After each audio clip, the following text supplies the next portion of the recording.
Class 10th में आपके जितने भी स्टूडेंट्स हैं, आपका इंग्लिश के पेपर में आपका लेटर राइटिंग्स आता है। जैसे मैंने आपको फर्स्ट वीडियोज में आपको ऑर्डर टू रिटर्न बताया था, और उसके बाद से मैंने आपको जो नेक्स्ट वीडियो बताई थी वो थी आपका कंप्लेन लेटर। आज एक और आपका लेटर है जो बहुत ही इंपॉर्टेंट है।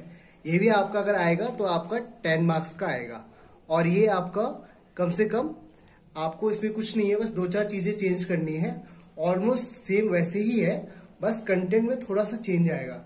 जैसे कि आपका जो इंक्वायरी का लेटर है, सबसे पहली बात है जो भी आपका लेटर लिखेगा तो इसमें भी एज इट इज आपका वो सबसे ऊपर आ जाता है। फिर वही सेम चीज जिस दिन आपकी डेट होती है वो डेट आपकी डलेगी। जैसे आज आपकी 6 अगस्त है तो आज आपकी ये आपने डेट डाल दी। फिर आपको इंक्वायरी किससे करनी है? सपोज आपको जहां से भी इंक्वायरी करनी है, कोई भी जो संस्था है, चाहे होटल है चाहे रेस्टोरेंट है, आपको उससे इंक्वायरी करनी है तो वहां एक लाइन छोड़ के आप इसका नाम लिख देंगे। फिर सब्जेक्ट है क्या आपका, आपको whole package of the summer vacation आपको पता करनी है तो वो आप लिख देंगे। लास्ट टॉपिक में फिर मैंने आपको बताया था जब आपका क्वेश्चन आता है तो उसमें एक चीज आपका एज इट इज उसमें रहती है, आपको बस प्रेजेंस ऑफ माइंड आपको वहां यूज करना है। जैसे कि जो लेटर लिख रहा है उसमें दिया होगा आपका XYZ जो भी होगा, एड्रेस भी इवन उसमें दिया होता है, बस डेट आपको उस समय की लिखनी है जिस दिन आप वो लेटर लिख रहे हैं। आपको कहाँ से पता करना है वो भी आपका एड्रेस दिया है। जैसे इसमें आपका कौन सा दे रखा है, आपको मून होटल के बारे में दे रखा है जो कि आपका नैनीताल है, उसका एड्रेस क्या है, 12 स्ट्रीट रोड है। फिर सब्जेक्ट भी आपका दिया होता है। इसका मतलब आपकी जो 2 चीजें हैं वो क्वेश्चन में ही होगी, आपको इतना कुछ सोचना नहीं है, बस आपने क्वेश्चन से चेप देना है और इस पे आपको क्वेश्चन पेपर पर लिख देना है।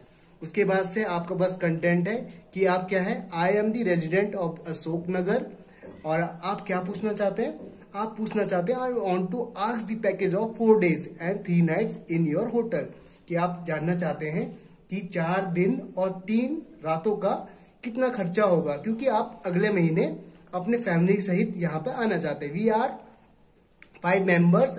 तो आप जानना चाहते हो कि प्लीज मुझे बताइए कि total package of your hotel. अब वहां आप जाओगे तो आपको वहां पे घूमना भी है, तो खाना पीना और ट्रांसपोर्ट भी आप उसमें इसके बारे में जानना चाहते हैं, तो आप वही पूछना चाह रहे हो कि इंक्लूडिंग फूड एंड ट्रांसपोर्ट।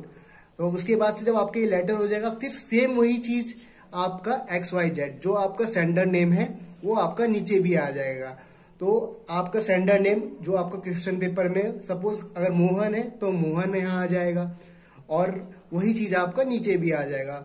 तो ये आपका एक ऐसा क्वेश्चन है जो आपने कुछ नहीं करना, बस थोड़ा सा प्रेजेंस ऑफ माइंड यूज करना है। आपको इंक्वायरी करनी होती है। इंक्वायरी मतलब आप किसी संस्था में जा रहे हैं, इंजॉयमेंट के लिए जा रहे हैं, समर वेकेशन एंजॉय करना चाहते हैं, अपने फैमिली मेंबर्स के साथ जाना चाहते हैं, तो बस आप लेटर इसलिए लिख रहे हैं कि आपको पता चल जाए कि वहां का बजट कितना है, ताकि आपको वहां जाके परेशानी ना हो।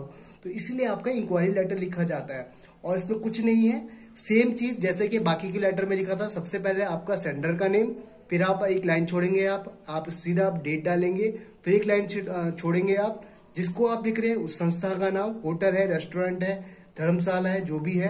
फिर आपका सब्जेक्ट, मेन मोटिव क्या है, आपको whole package of the summer vacation आपको पता करना है। उसके बाद से डायरेक्टली आपका कंटेंट है। कंटेंट लिखने के बाद आपको क्या करना है, अपना सेंडर नेम जो आपका लिख रहा है उसके बाद से डायरेक्टली आपका सेंडर नेम आ जाएगा, और ये फिर इसकी तरह से आपका जो इंक्वायरी का लेटर है वो आपका कंप्लीट हो जाएगा। और अगर आप ऐसा करते हैं तो 10 मार्क्स जो आपके बोर्ड में है वो कहीं नहीं जाने वाले हैं, वो फिक्स हो जाएगा। और अगर आप ये कर लेंगे तो आपके जो बच्चे आपका गेन करना चाहते हैं मैक्सिमम मार्क्स, तो उनके लिए एक सरल तरीका है, इसमें कुछ भी ऐसा नहीं है, बस आपको 5 मिनट देना है और ये आपका लेटर कंप्लीट हो जाएगा। और नेक्स्ट लेटर में आपको मैं बताऊंगा कि कैसे आपको ऑर्डर टू रिटर्न के बारे में किस तरह से आपको हेडिंग वगैरह डालनी है। तो आज के लिए इतना ही। जय हिंद, जय भारत।